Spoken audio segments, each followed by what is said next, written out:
Birinchi tug'ma toza qonli alpinskimiz. Chesk alpin deb belgiladi. Mana bu ertalabki sog'ish jarayoni. Qani o'g'lim boshlanchi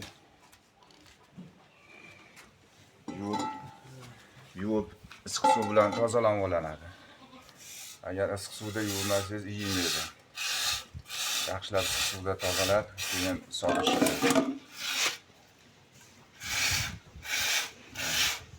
Jonivor. Birinchi qorin.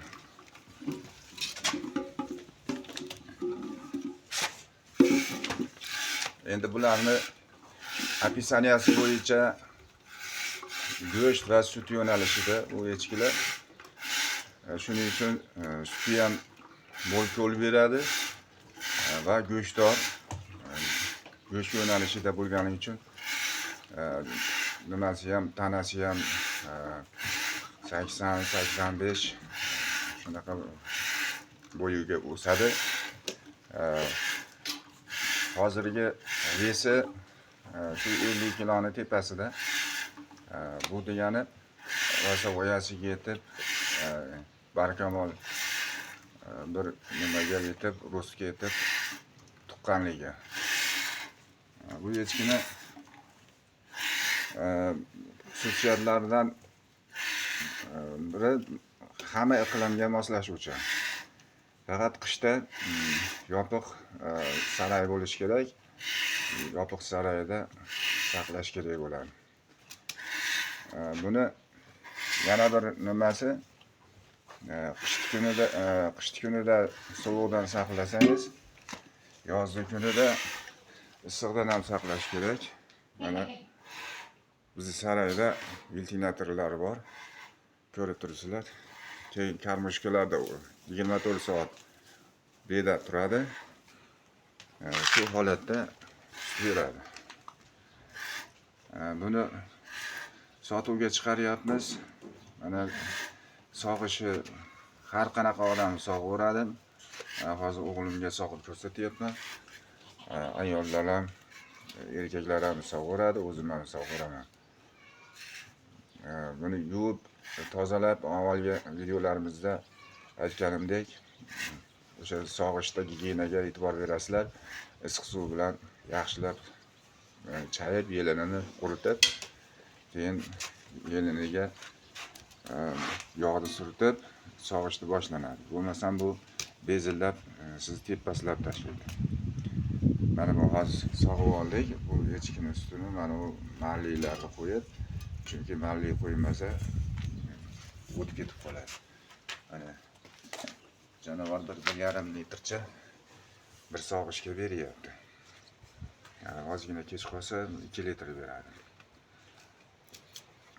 Bugungi bu echkimizni nasli bo'yicha aytayotgan ma'lumotlarimiz, sutini jirnisi, yog'lik darajasi 3,5-4%. Bu degani yaxshi, suyuq emas.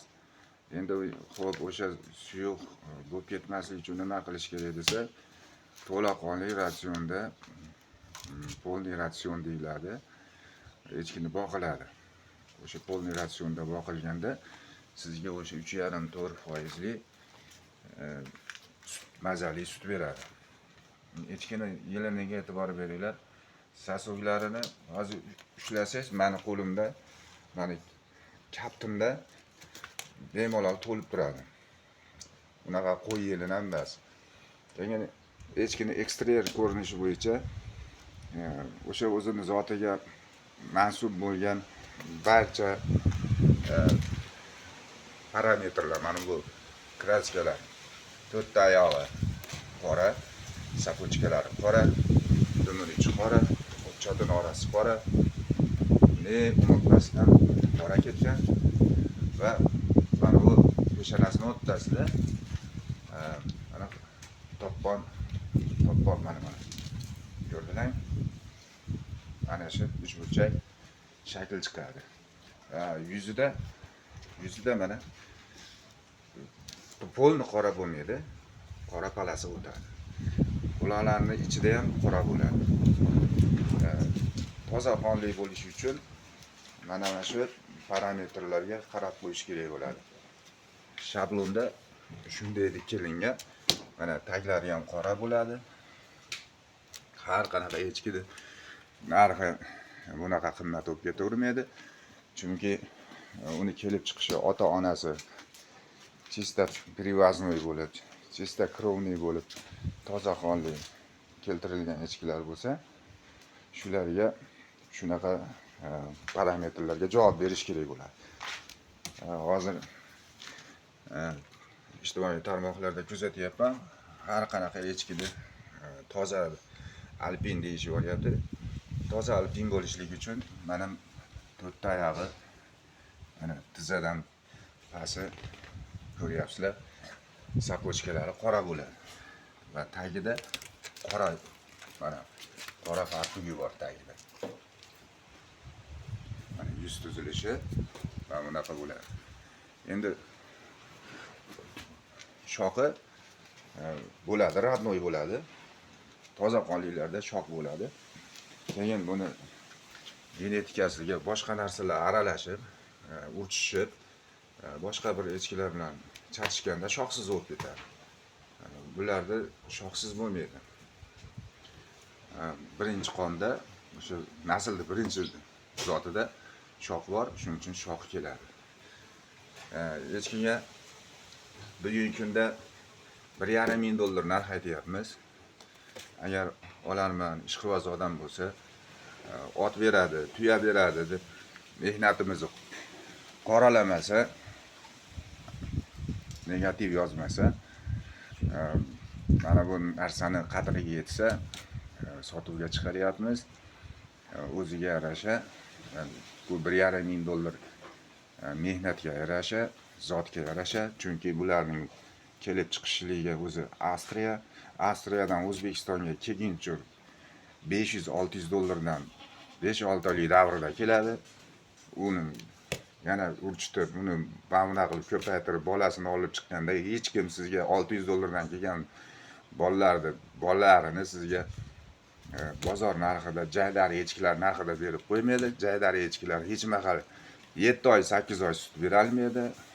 Keyin birinchi qoringa bunaqa 3-4 litr sut bera olmaydi. Bular ishini bular yegan narsa bilan qilib bera olmaydi. Men aytgan narsalar granula, gidroponika, beda, mana shu narsalar yeydi, sochni bo'lgan gidroponikani yeydi.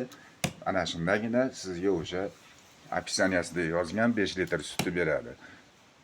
Bu echki hozir birinchi tug'maga 3 litr, 4 litrgacha boshladi. Eng kami 3 litr beryapti. Hozirgi kunga 3 litrga garantiya qilamiz. Bolalari yo'q, bolalari sotilgan, bir o'zini sotiladi. Manzil Farg'ona viloyati, Toshloq Devo tekstil yonidagi Hamrak mahallasida. E'tiborlaring uchun rahmat.